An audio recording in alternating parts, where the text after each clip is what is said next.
So how many of you know about the DS family of handhelds Nintendo made? I'm sure my fellow gamers in the audience know about them, but for those who don't, the Nintendo DS was extremely popular in the 2000s. It sold extremely well, and the family started in 2004 and ended in 2017 with 10 consoles having DS in their name. I love the 3DS. It's a wonderful system, and it can also play the DS games. So, for Thomas Games, did they do this wonderful family of systems justice, or do they just make mediocre games like they usually do? Well, I guess we'll just have to find out in the video. Also, I'll not be covering the Hero the Rails DS game because I already have a video I made about that game, and I love it, so you can go check it out after the video. This game was made by Rocket Company, and it has a nice opening with the coolest Diesel 10 claw animation I've ever seen. Also, the others that are going down the line are cool, I guess. This game is honestly pretty fun. You have basic things to do. You can click this horn in the bottom right corner to talk to a character that then makes you enter a minigame. These games go from counting how much is on a flatbed, or a coloring game. Alright guys, this is my OC. His name is Donald, not to be confused with the other Donald. It's D-O-N-U-L-D. The thing I like most about the game is that it has an insane cast of characters. We have characters that we would never get in any modern Thomas game, like Arthur, Murdoch, Lady, Dodge, and Trevor. The games themselves, while I didn't play too much of them, are kind of boring. It's a basic little kid's learning game, so I don't expect anything great. And to give it credit, they do it extremely well, and it functions well. But I don't know, I was still pretty bored. Also, something about this game that is good is that it looks amazing. The sprite art is so pretty, and I would recommend playing the game just for that. They also use images from the show, and it honestly works pretty well. I think I could have given this game a better review if I understood Japanese, but sadly I do not understand enough to read any of it. This game is really solid and well done, but I am really bored with it because it's mainly a learning game, and since I've already learned this stuff, I don't get too much enjoyment for it. This is a solid game by Rocket Company, and I'm excited to see how well they'll do with the next game on the list. Begins educational learning with Thomas. Oh my gosh, this title sucks. This game I found to be really fun.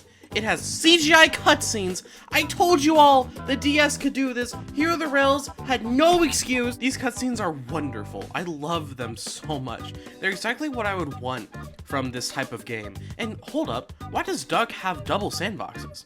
They made his sandboxes underneath him like it would be in real life, but they still bothered to give him ones at the top? At least I think these are sandboxes.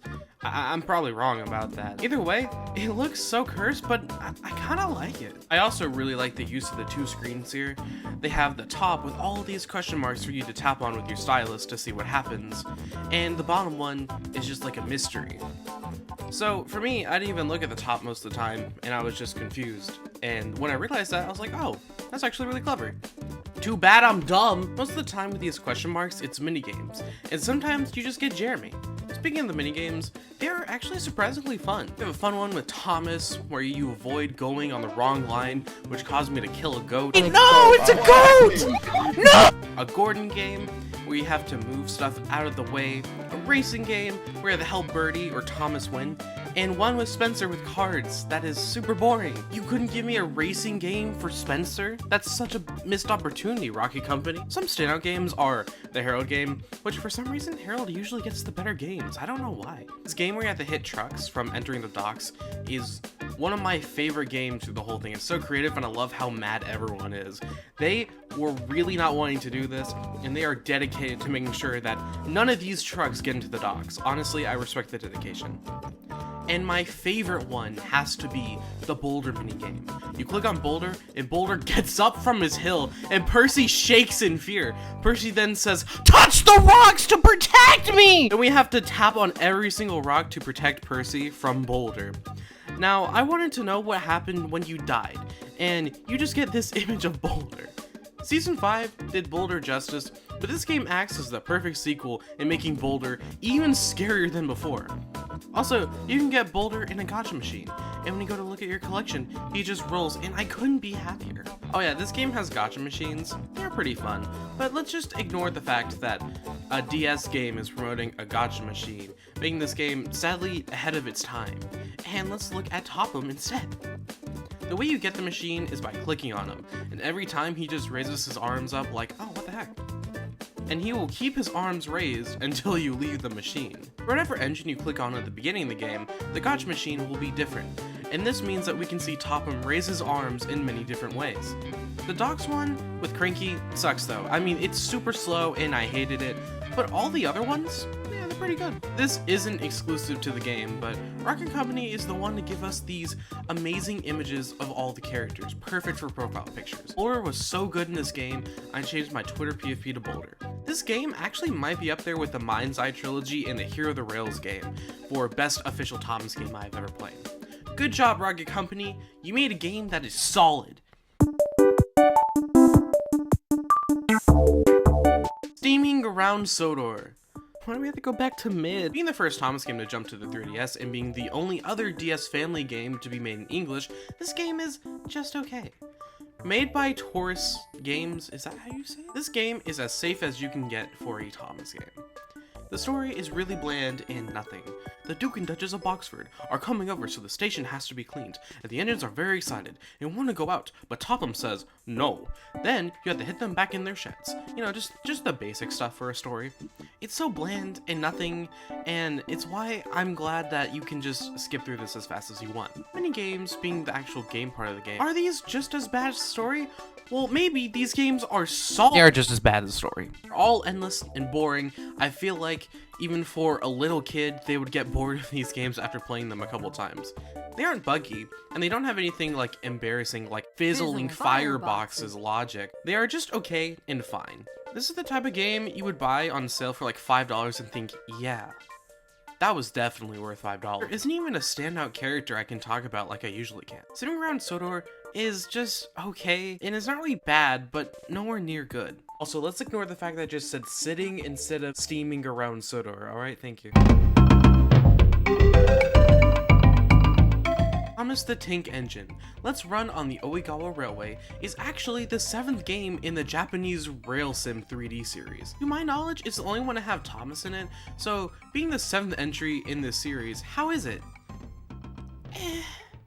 I mean, it's not bad, but I don't think it's really my thing. You get to drive an engine with Hero telling you what to do. Once you do that, you get a quiz, and you have to answer correctly, and once you do, you get a character card of the character. You also have sliding card puzzles once you collect the character cards, and I am terrible at sliding card puzzles, and I hate them. I can't understand how to do them. My brain just doesn't work well enough to put together how to do any of these puzzles. This game felt super boring, and I found myself not wanting to keep on playing the game because of how uninterested I was in it.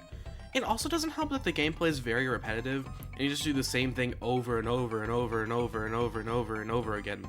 Hero was cool though, I like that he was talking. It's just boring and the same thing, it feels more like a mobile game. Maybe that's how this whole series is. It's just like easy to put together games that are like $20 when they release and nothing more than that. Also, maybe I would have enjoyed this more if I played the base game with the real-life locomotives. I might have had more fun, but I wanted just to play the Thomas part of this game. And for what this game is, it's okay. It's not as painfully mediocre as Steaming Around Sodor, but it's not exactly a great game, I would say. We have reached the end of this list. Now I feel it's a good time to rank these in a tier list. Starting in D tier, we got Steaming Around Sodor. It's so mediocre, so bland, I genuinely wouldn't recommend you play the game. In C tier, we have Let's Run on the Oigawa Railway. It's also mediocre, but I feel like it has a certain charm to it when you play it, and it feels like at least someone cared about it when they were making it. I would have liked to see more of the Oigawa Thomas design in the game, but for what it is, it's alright. In B tier, we have Japanese sans English. I did not forget to record this part, that was your fault. This game is really cool and has a really good cast of characters, but overall, if you're not like a little kid who hasn't learned a lot of the stuff, you can find this really pretty boring, but the artwork is really good. And in S tier, we have Hero the Rails DS, oh yeah, in Begins Educational Learning, but these games are great Thomas games to pick up and try out. Well, that is all the DS family Thomas games. If you want a sequel, you won't get one. I have no more games to cover for the DS, I'm sorry. Thank you all for watching, and I will continue to explore this franchise some more while you wait for the new video. Bye!